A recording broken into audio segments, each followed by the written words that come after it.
was just shaking out there in the last 2 innings. My legs were shaking and all. I just had to keep thinking out there and pitching, and guys made some great plays, and just love it. I just love it. What were the guys in the dugout saying to you? Were they just keeping their mouths shut, just pretending?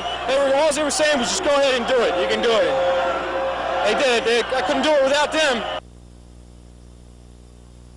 I wasn't telling them much. I was just telling them to keep the ball down on the hitters, and from about the 5th inning, 6th inning on, we used primarily just the breaking ball, and it was breaking so sharp that it was just outstanding.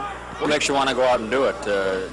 I know I'm really excited inside for Lenny. I know I pitched 1 no-hitter, but this, to me, I think was the best game I've ever seen pitched. It was a feeling we'll never forget. I had the pleasure of playing here when Eckersley threw a no-hitter, but this is a perfect game, and this is the greatest feeling I think anybody could ever have, and we came so close last week, we knew we had to get it away this week. Pitch after pitch.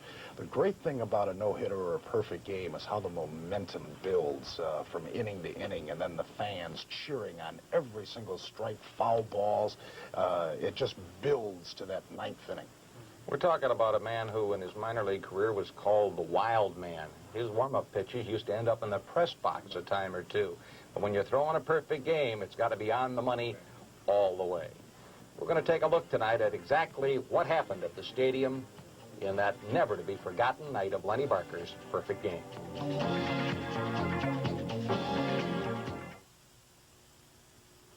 Was the American League strikeout king. In a no-hitter or a perfect game, it's always academic on how many strikeouts the pitcher has. Len wound up with 11 in his perfect game, but he didn't get his first until the 4th inning. Let's take you back now to the top of the 1st and see how he got through those first 3 frames. He was known as Large Lenny Barker, and he was facing the Toronto Blue Jays of Bobby Maddox with Griffin, Mosby, Bell, Mayberry, Upshaw, Garcia, Bossetti, Ainge, and Buck Martinez set to go on a Friday night at the stadium on a day that, well, had weather not exactly suited to baseball. But by game time, it was play ball with the mist swirling and Alfredo Griffin leading off for the Blue Jays. Griffin, a former American League Rookie of the Year. Tom Verizor records the first assist, and Hargrove the first put out of the ballgame. Young Lloyd Mosby is next. Again, Verizor to Hargrove.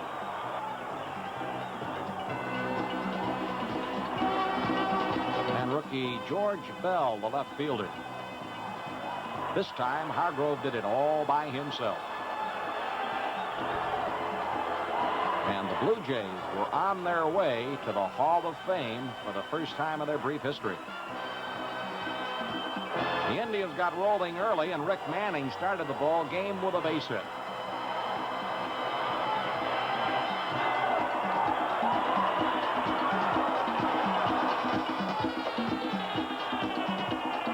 Mike Hargrove drilled one under the glove of John Mayberry into right field. Mayberry charged with an error as Rick Manning raced around to third base.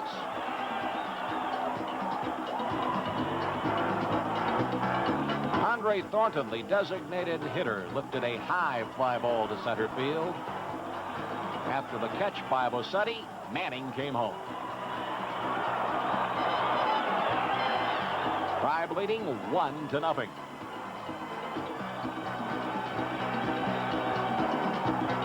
Luis Leal pitching for the Blue Jays. Ron Hasse at bat. Into right field, good for 2 bases. Mosby's thrown out in time, and the Tribe led 2-0.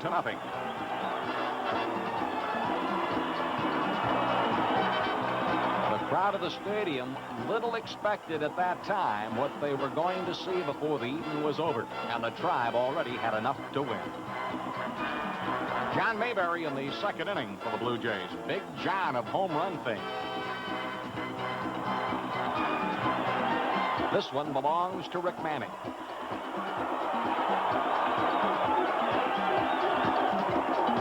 Designated hitter Willie Upshaw. Kuiper in time to Hargrove, 2 outs.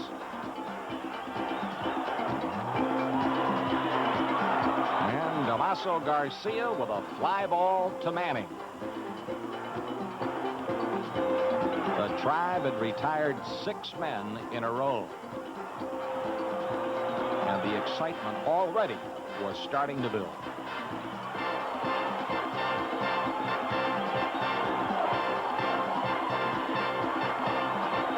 Well, Luis Leal put the Indians away in the second inning without any difficulty, little realizing that his good performance was not going to be good enough. And so now we're just about up to date. So let's go back and join the actual telecast and tell it like it was. In the third inning, the bottom 3 in the Toronto order, Bossetti, Ainge, and Martinez against Len Barker, who has knocked off the first 6 Toronto batters in succession. Bossetti brings a 6-game hitting streak into this ball game.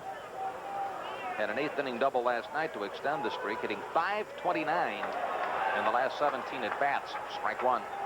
Bossetti at .357 for the season. He has no homers and 4 runs batted in.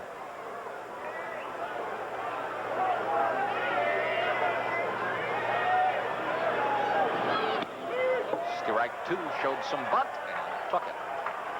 Cincinnati at Pittsburgh tonight at the end of 1.5, no score. St. Louis at Atlanta. The Braves scored twice in the bottom of the first inning and lead the Cardinals.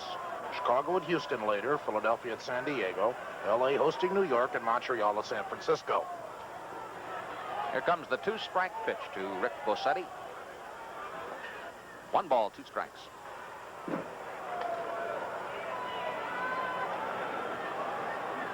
Bossetti started in the St. Louis Cardinal organization.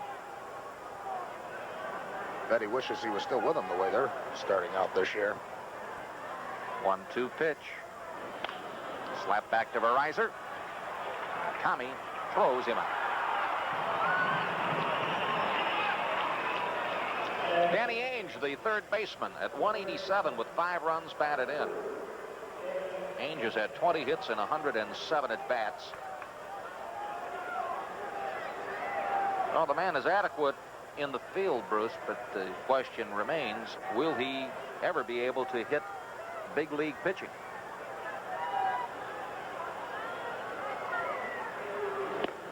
Ball 1. Here, the Cavaliers may be investigating the possibility of drafting him, even though one's their first pick, 3rd or 4th round, isn't it, Joe? Something like that.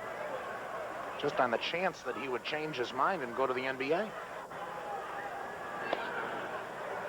Ball 2. He is, what is it, a 3-year deal he has now with the Blue Jays? Yes. I think the days of fellas playing more than one professional sport have gone by the boards. DeBuscher, Connolly. That's right. Back to Kuiper. And Dwayne to Hargrove. Ainge is gone. 2 outs. And here comes Buck Martinez.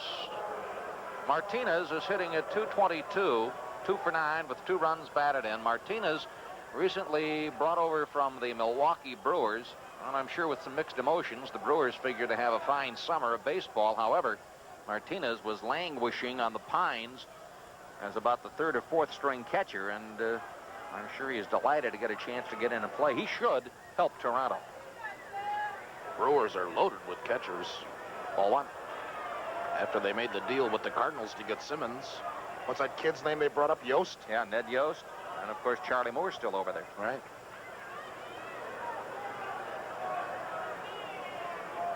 One 0 pitch. In the air to center field, Rick Manning retires the side. 3 up, 3 down at the end of 2 1/2 innings of play. It is Cleveland 2, Toronto 0. In the Indians' half of the 3rd inning, George Orta had a base hit. But the Indians were unable to score. We'll be back with more Perfect Game after this. Originally broadcast on Friday, May the 15th. Top of the Toronto batting order in the 4th inning, Griffin, Mosby, and Bell against Len Barker. Tomorrow afternoon's game starts at 2:05. It'll be Wayne Garland against Jackson Todd. It'll be Ladies' Day, Kids' Day, and Senior Citizens' Day. And all 3 groups got a break on general admission tickets. Strike 1 to Alfredo Griffin, who bounced to the shortstop of the 1st inning. He showed bunt, but it was not a serious attempt at it. Toby Hara was playing right off the bat. On the infield grass and close, anticipating a possible bunt by Griffin. It's raining in Boston now, and that game has been delayed. Foul out of play upstairs. Strike two. Now Toby drops back. Kids 14 and under and all ladies and senior citizens can take advantage of the $1 admission for Saturday afternoon games. And, of course, tomorrow it starts at 2:05. And then Sunday, it is Burger King and WUAB Bet Day, a 105 double dip. 2-strike pitch to Griffin. 1 ball, 2 strikes. And the old-timers, guys like me, can get in Monday night for $1. Senior Citizens Night of the ballpark. That's when the California Angels come to call. They're going to be an interesting team to see, fans, because, boy, they can really put a lineup together. Well, they're up to 18 and 16 now on this season. Freddie Lynn, Burleson added to that club. Hobson as well, to go along with Gritch, Baylor, Carew. Griffin tops the foul ball toward the first base dugout. The count remains at 1 ball and 2 strikes. Their problem, of course, is still the same, pitching.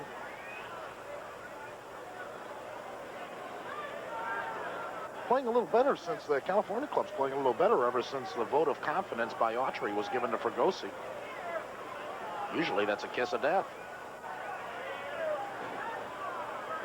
Lenny Barker with the 1-2 pitch to Alfredo Griffin. That just about peeled from Blue Jays right off the front of his uniform. 2-2. Close call. For Griffin, that is. Oakland will use McCaddy tonight in Milwaukee against Vukovic. Here's the 2-2 pitch. Top foul at the plate. The count remains at 2-2. Lenny Barker, 1-2 lifetime against the Toronto Blue Jays. His win came over Steve last year, 6-1. The changeup that Barker uses is almost like a pound ball. He'll release it with the 2 fingers like the fastball, but he'll place the ball back into his palm a bit. 2-2 pitch. In the air to left center field. Manning and Charbonneau getting together, and it's Charbonneau who picks it off. 1 out. Charbonneau looked at Manning as if to say, what are you worried about? I had it. Mosby bounced to the shortstop of the first inning. Lloyd Mosby, the right fielder for the Blue Jays. Barker is now disposed of the first 10 Toronto batters in succession. He was taken out of last night's game against Baltimore. He had a little back problem.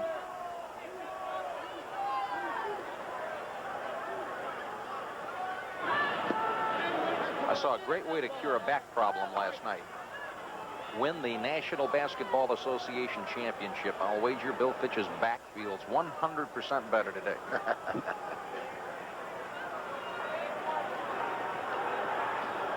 1-0 count on Mosby.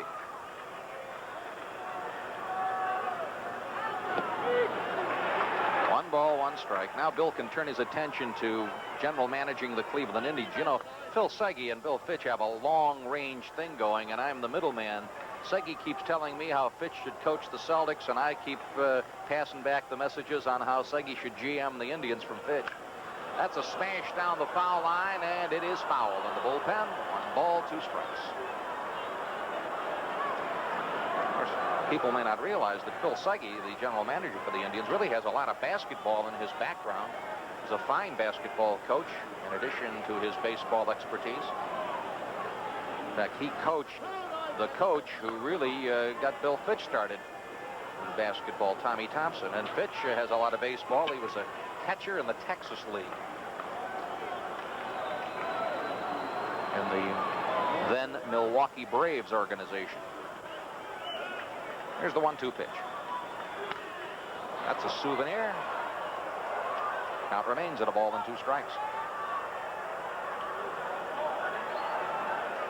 Indians are playing Mosby to go to the opposite field. Charbonneau not giving up much of the line. Manning shaded over into left center.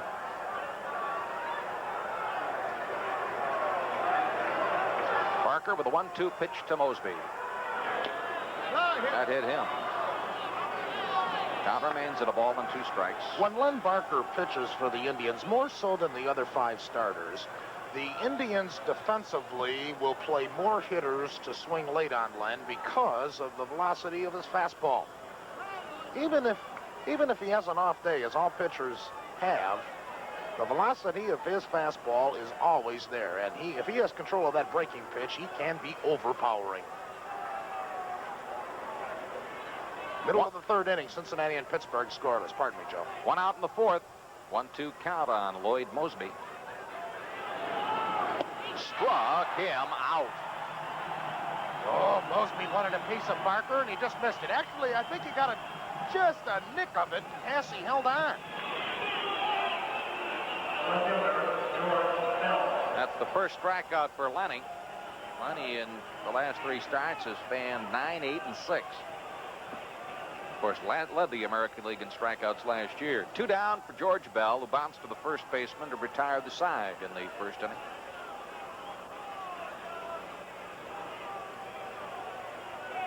Bell from the Dominican Republic played at Reading last year, and that is a Philadelphia farm club. In only 22 games, he hit .309 with 11 runs batted in.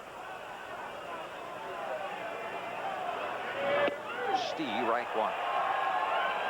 The Blue Jays got him in the Major League Draft of 1980 in December from the Philadelphia Phillies organization. He's 6'1", 190 pounds. They check with the first base umpire, Greg Kosk, who says that Bell checked in time, and the count evens at a ball and a strike.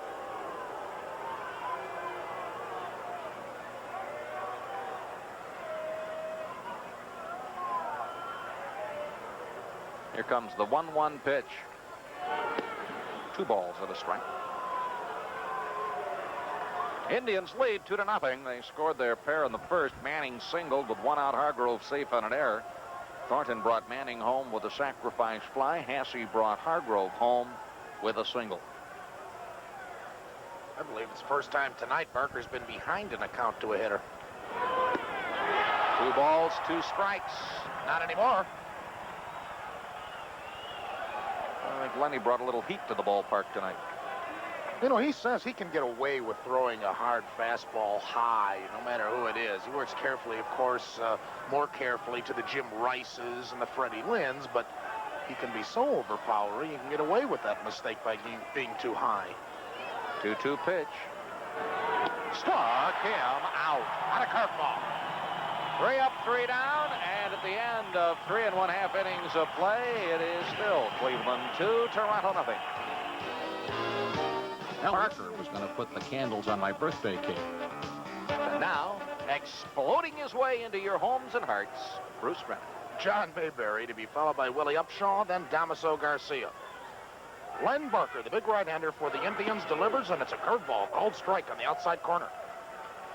Mayberry is 0 for 1. He flied to center field in his only trip, leading off the 2nd inning. Trying with a 2-zip lead on 3 hits. Toronto, no runs on no hits. Big swing and a miss. That was Lenny's change of pace, that pitch I described to you earlier that has the effect of a palm ball. 0-2.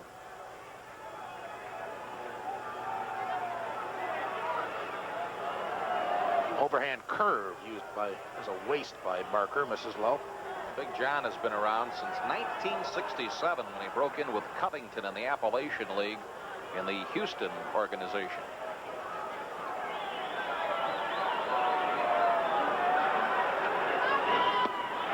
Swung on and missed. Barker strikes off the leadoff man, John Mayberry, in the 5th inning, and that's Lenny's 3rd strikeout of the game. Here's a look at it again. Bottom falls out of that pitch. 1 gone. Willie Upshaw, the designated hitter tonight for Toronto, stepping in.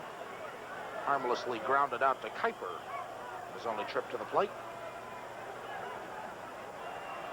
Over the past 19 ball games, the Indians, the starters, 5-man starting rotation, has posted a 12-5 slate, all won. And the earned run average is amazing, 2.16 in 149 2/3 innings pitched. 7 complete games out of the Tribe starters in the last 13 starts. 1-1. That foul ball got Hasse. Upshaw was acquired by the Blue Jays as their first selection of the Major League Draft in '77 from the New York Yankee AAA roster. Here's the life of a catcher, folks. Long.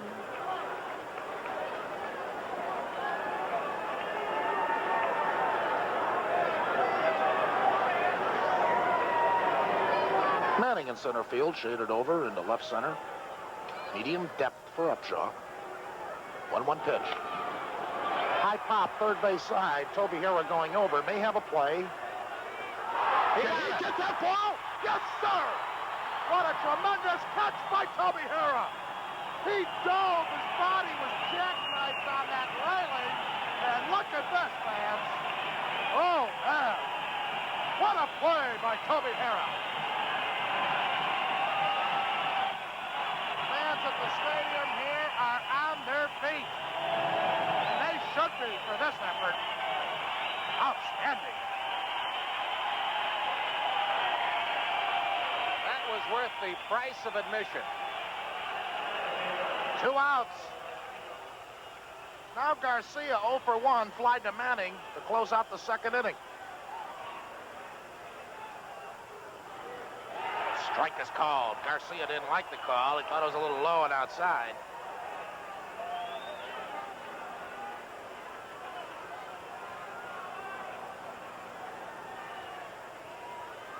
Boy, Hara made those plays in Chicago the other night, too. That misses away, 1-1. When things are going well, certain individuals will pick up other guys. Hara didn't get a hit the other night, yet he made 2 outstanding defensive plays. 1-1 pitch. 2-1. Damaso Garcia came from the Yankees along with pitcher Paul Mirabella and first baseman Chris Chambliss for pitcher Tom Underwood, catcher Rick Cerrone, and outfielder Ted Wilborn in 1979. He is a soccer star. Or was. He doesn't boot too many in baseball, though. 2 balls and a strike, 2 gone. Swung on and foul tipped again. Ron Hasse is having a rough evening for himself. That caught him. Ooh. Put him on the left leg just above the shin guard. Yeah, an unprotected area for catchers.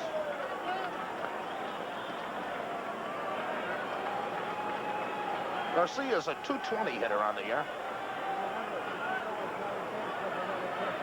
And like most of the hitters tonight, the Indians are playing him to swing late. Manning has shifted well in the right center field. Charbonneau giving him plenty of the left field line. 2-2 pitch coming up from Len. Got him! 4 strikeouts for Barker, and again, the Blue Jays go down 1-2-3. We've completed 4.5, and the score from the stadium, Indians 2, Toronto nothing. George Orta had another base hit for the Tribe in the 5th, but there was no further scoring off Luis Leal. We'll be back. The perfect game after this timeout.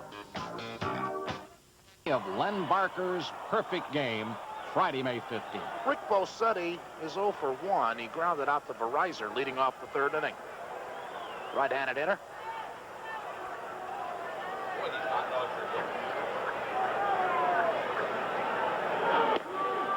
Strike 1. This program is authorized under television rights granted Gaylord Broadcasting Company of Ohio by the Cleveland Indians solely for the entertainment of our audience. And any publication, reproduction, or other use of the pictures, descriptions, and accounts of the game without the express written consent of the Cleveland Indians and Gaylord Broadcasting Company of Ohio is prohibited.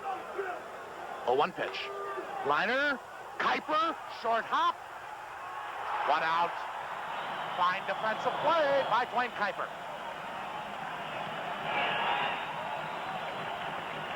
Short hop that second base umpire Don Denkinger made the call immediately. Tricky little play. Brings up Danny Ainge, the third baseman. Made a very fine defensive play himself. And a liner off the bat of Andy Thornton in the 3rd. Ainge offensively is 0 for 1. Grounded out to Kuiper in the 2nd inning. make it the third. Strike one is called. Boy, Barker is so sharp.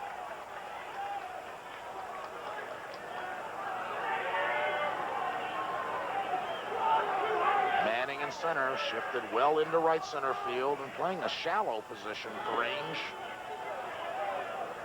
Count goes even at 1. Indians scored 2 runs in the first inning, unearned runs against the Blue Jays. Since then, Leal has shut down the Tribe, but Blue Jays have not been able to touch Len Barker.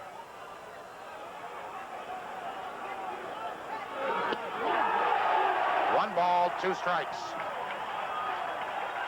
Fastball right down the pipe.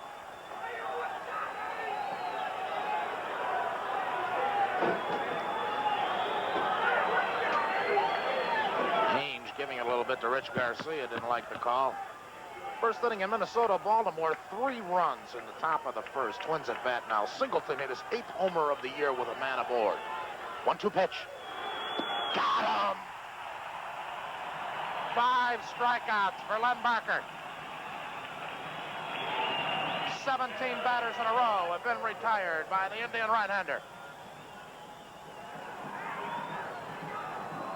Buck Martinez, the catcher, and 9th man in the order, stepping in. 0 for 1, fly to Manning in center.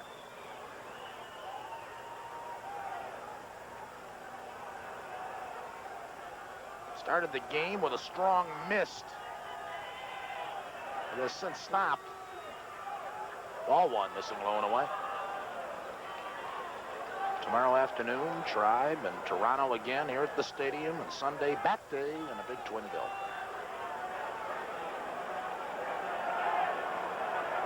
Two outs. We're in the Blue Jays' 6th. Indians with a 2-zip lead.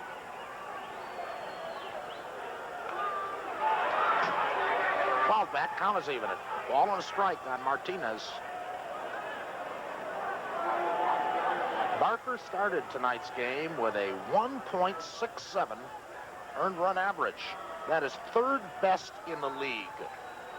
Clark of Seattle with a 1.31. McCaddy of Oakland, 1.62. And then Barker. Strike 2 is called. Bert Blyleven, incidentally, has the 4th best earned run average in the American League with a 1.84 mark. 2 of the first 4 in the ERA department, members of the Indians starting rotation. Fans want another strikeout. 1-2 delivery coming up. Low and away.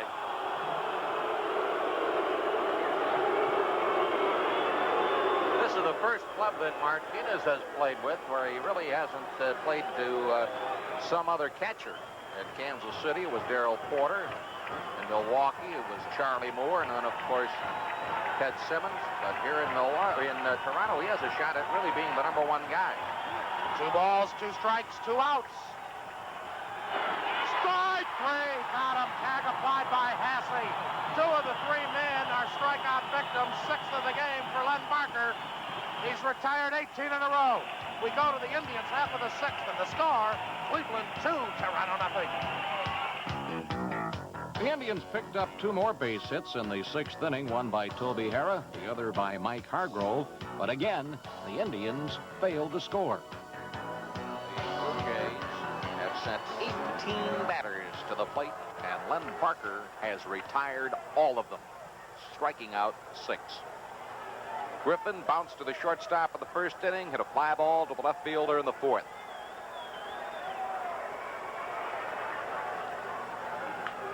Ball hammered back to Kuiper. Dwayne comes up, throwing, and got it. Oh, nice effort by Dwayne Kuiper. Rather than turning around completely and losing his balance or making a bad throw, he wanted to get rid of the ball quickly because Alfredo Griffin has great speed, and it's a very fine effort here. 2 very fine defensive plays by Kuiper tonight. Boy, there is no substitute for good defense. Mosby has bounced to the shortstop and fanned. He was the first strikeout victim for Barker back in the 4th. Barker struck out 2 in the 4th, 2 in the 5th, 2 more in the 6th. Strike 1. They've completed 6 innings of play at Pittsburgh. Cincinnati and the Pirates still scoreless. St. Louis leading Atlanta 3-2 at the end of 5. Lloyd Mosby, the right fielder for the Toronto Blue Jays. Steve, right two. Tremendously sharp tonight. That was the breaking ball. Started him off with the hard one and followed it with a breaking ball, the 3/4 pitch. Breaking down low and out of the strike zone.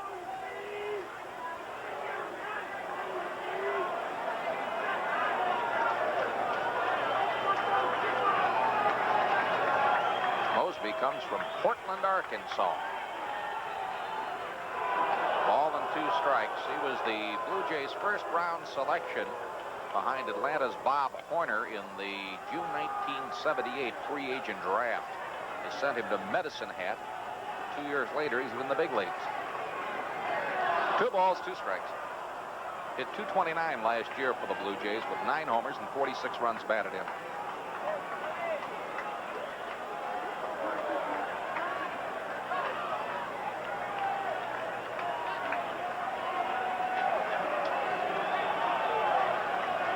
Two pitch. Struck him out. Oh, he got him on a low one. That's the thing. When you're going well on the hill, you can get those hitters to go after pitches that they shouldn't be going for. That was a teaser right at the knees, right in that questionable area. Oh, down low out of the strike zone. Dipped lower than I thought it did by just watching it out here in the field. Oh, George Bell from San Pedro de Marcos in the Dominican Republic. And he wants to have the home plate umpire, Rich Garcia, take a look at the ball. And sure enough, folks, it is a ball. No scuff marks.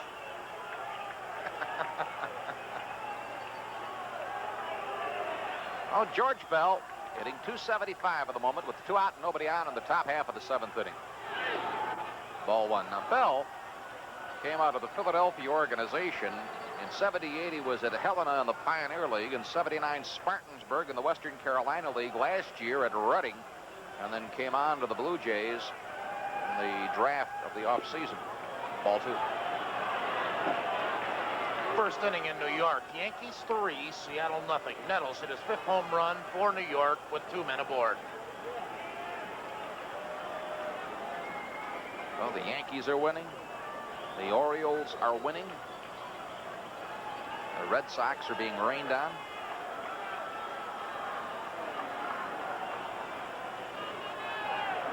Here's the 2-0 pitch. 2-1. Bell unhappy with Rich Garcia's version of the strike zone. Parker was behind the batter at 2-0 and came with his money pitch, the fastball right down the pipe.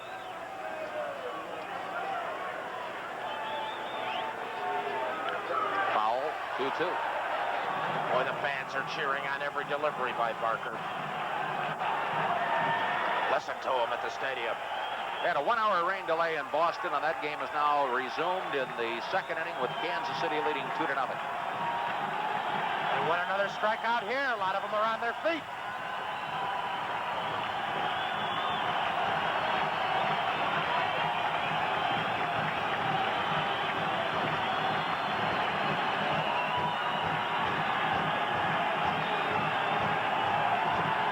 Barker ready with the 2-2 pitch to George Bell. Struck him out. Well, that's 8 of them for Barker, and 21 men in a row retired by the big right-hander. It's 3 up, 3 down in the top half of the 7th inning. We go to the home half, and what do you say, Indian fans, wherever you happen to be? Up on your feet for the 7th inning stretch. The score, Cleveland 2, Toronto nothing.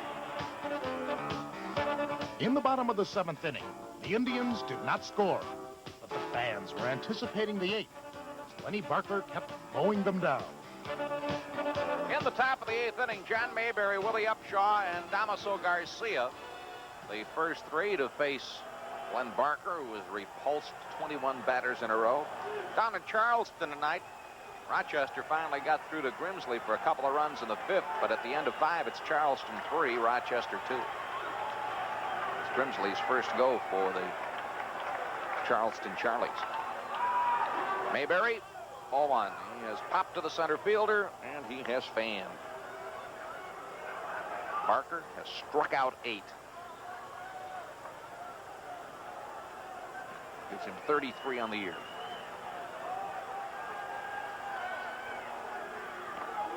One ball, one strike. Currently in the strikeout hit parade, Rudy May of the Yankees leads with 36, Norris of Oakland and Blyleven of Cleveland and Keogh of Oakland all with 34. One more K and Barker will join that group. 1-1 pitch. One ball, 2 strikes.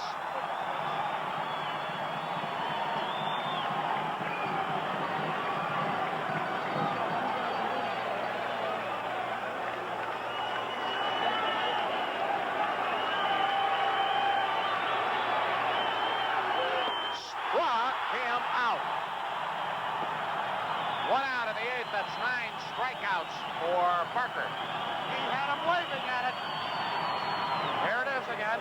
He had Mayberry waving at it.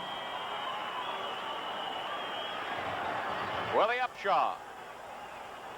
He has bounced to the second baseman. He had a foul ball just beyond the third base dugout. Toby Harrah came over and leaped into the seats over the railing to stab it. Toronto has action in their bullpen. It's a left-hander, Mike Willis. Swing and miss. Strike 1. He's overpowering.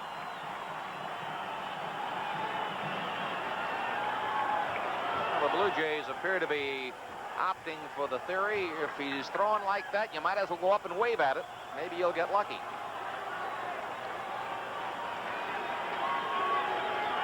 Strike 2. Way behind on the fastball.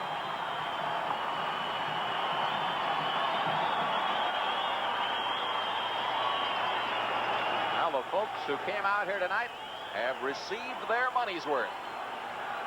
Indians lead 2-0 in the 8th. Yelling for another strikeout. Ball hammered back to Kuiper. On over to first, 2 out. Listen to the fans at the stadium. 23 men in a row retired by Barker.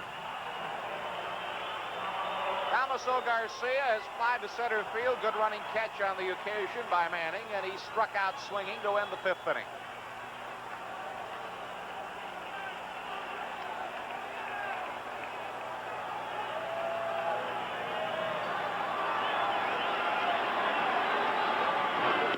Strike 1. Beautiful curveball. Garcia had started to bail out on the pitch.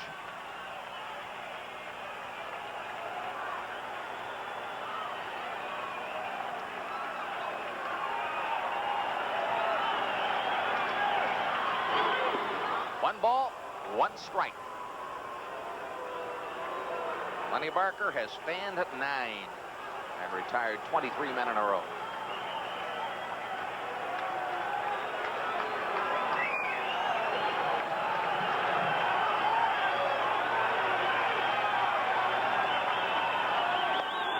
Two balls and a strike. Only the second time I can recall he's been behind the hitter. Hargrove at first, Kuiper at second, Verizon at short, Harrah at third, Charbonneau in left, Manning in center, Orta in right, Passy catching, Barker with a 2-1 pitch to Damaso Garcia. Strike 2. Waving at a curveball that was outside. Well, it is almost criminal to throw as hard as Lenny Barker does and then give you something off speed. 2 balls, 2 strikes. 2 outs. This crowd is coming to its feet. Foul ball.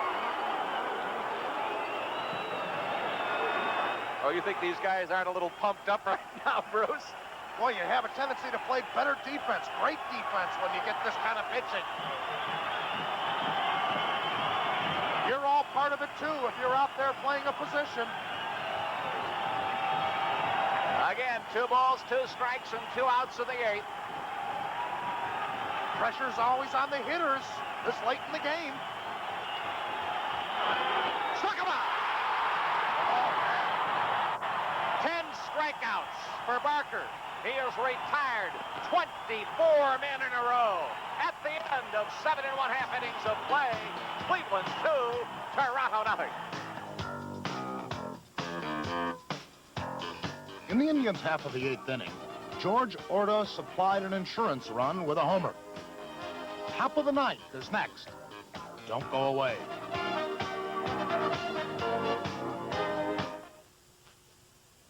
Barker only 3 outs away from a perfect game. Barker has faced 24 men and nailed all 24. Rick Bossetti has bounced to the shortstop and to the second baseman. Kuiper made a good play on him in the 6th inning. This is the 9th. Herrin on the grass at third looking for a possible bunt. Pop up behind the plate. Hasse coming back and nope, on the screen. Strike 1. Channel 43's coverage of Cleveland Indians baseball continues Tuesday night at 7:30 when the Tribe takes on the California Angels. Now tomorrow at 2:05, the Indians face the Blue Jays again, and if you can't make it to the stadium, catch the action on Radio 1100 3WE. Woods has come on deck now for the Toronto Blue Jays. Al Woods. Strike 1 to Bossetti. 1 ball, 1 strike.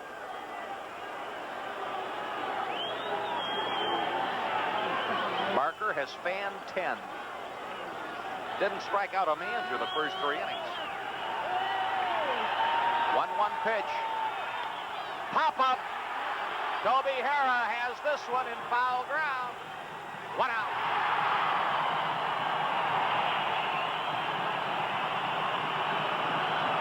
Now here comes Al Woods.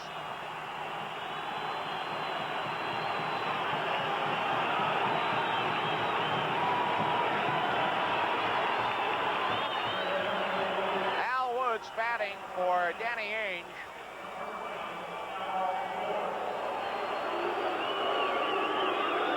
Woods is hitting .215, but with 8 RBIs. Toronto pinch hitters have done all right, collectively hitting at .286. Considering that the team has a team batting average of .218. Swing and a foul tip. Hasse nailed again. On deck, Ernie Whitt. There's Ernie. There's the foul tip that nailed Hasse. Caught him again on that same knee. Strike 1. With each pitch, more and more people are starting to stand up.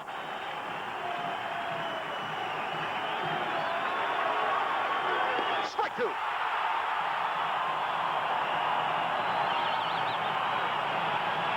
Glenn Barker has retired 25 men in a row.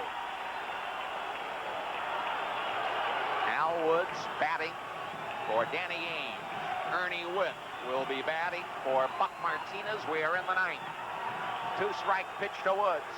Struck him out!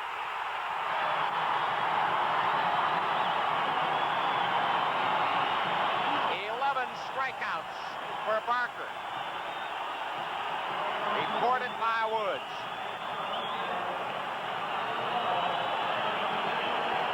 Ernie Whitt, the last hope as the Indian bullpen is standing in anticipation.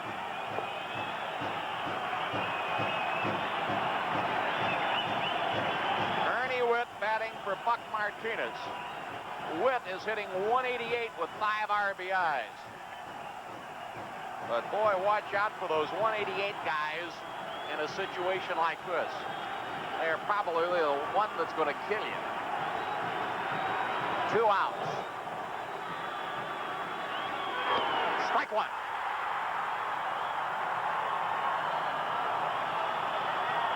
Lenny Barker has retired 26 men in a row.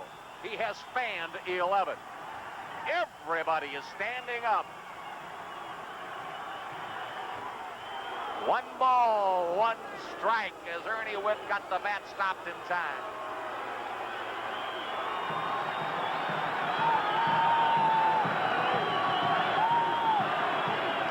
Crowd chanting, Lenny, Lenny. Here comes the 1-1 pitch to Ernie Witt. Strike 2.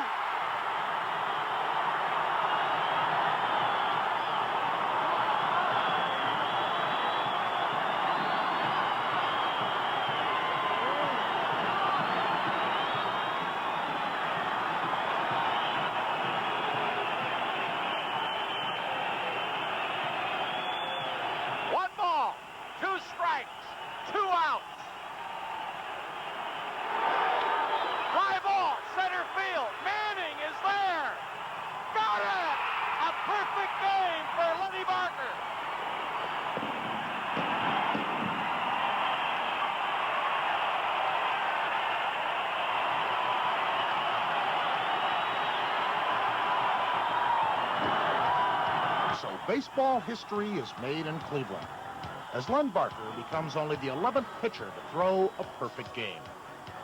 With Len's ability, he may just do it again. We'll be back in a minute.